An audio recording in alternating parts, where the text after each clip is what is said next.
ஒரு கணவன் கஷ்டப்படும் பொழுது மனைவி கணவனுக்கு பக்கபலமாக இருக்கணும். அல்லாஹ்வுடைய தூதர் ஸல்லல்லாஹு அலைஹி வஸல்லம் சொல்லுவாங்க, கணவனுடைய பொருத்தம் இல்லாமல் ஒரு மனைவி சொர்க்கத்தினுடைய வாடையை கூட நுகர முடியாது என்று அல்லாஹ்வுடைய தூதர் ஸல்லல்லாஹு அலைஹி வஸல்லம் சொன்னார். இப்ப கணவன் ஒரு சோதனையிலேயோ ஒரு கஷ்டங்கள்லயோ முடியாத நிலைமையில இருக்கும்போது அந்த கணவனை பார்ப்பது, அவருக்கு ஒத்துழைப்பாக இருப்பது மனைவியினுடைய கட்டாய கடமை. எப்போ இந்த நிலைமை வரும்? அய்யூப் அலைஹிஸ்ஸலாம் அவங்க இமாம்கள் சொல்லுவாங்க, அய்யூப் அலைஹிஸ்ஸலாம் அவர்கள் தன்னுடைய ஆரோக்கியமான காலங்கள்ல தன்னுடைய மனைவியை கண் கலங்காமல் வைத்து காப்பாற்றினார். அவங்களுக்கு எல்லாமே ஆசைப்பட்டதெல்லாம் வாங்கி கொடுப்பாங்க.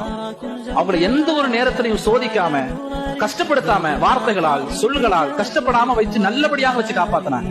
அதனாலதான் அய்யூப் அலைஹிஸ்ஸலாம் அவர்கள் முடியாத நிலைமையில அவர்களுடைய மனைவி அய்யூப் அலைஹிஸ்ஸலாம் அவர்களுக்காக வேண்டி மொட்டை அடிச்சு தன் முடியை விட்டு அவங்களை பராமரிச்சாங்க. காரணம், ஆரோக்கியமான காலங்கள்ல தன் மனைவியை வச்சு நல்ல முறையில காப்பாத்தினாங்க. அது போல ஒரு ஆண் ஆரோக்கியமான காலங்கள்ல தன் மனைவியை நல்ல பார்த்துக்கிட்டா முடியாத கட்டத்துல மனைவி நம்மளை பார்ப்பா. இன்னைக்கு நம்ம என்ன செய்யறோம்? மனைவியை திட்டுறோம், அடிக்கிறோம், அப்படி இருக்கும், இப்படி இருக்கும், டார்ச்சர் பண்றோம். இப்படி இருக்கும் பொழுது முடியாத கட்டத்துல மனைவி நம்மளை பாப்பானா அப்படின்னு எதிர்பார்க்கறது அதை விட முட்டாள்தனம் எதுவும் கிடையாது.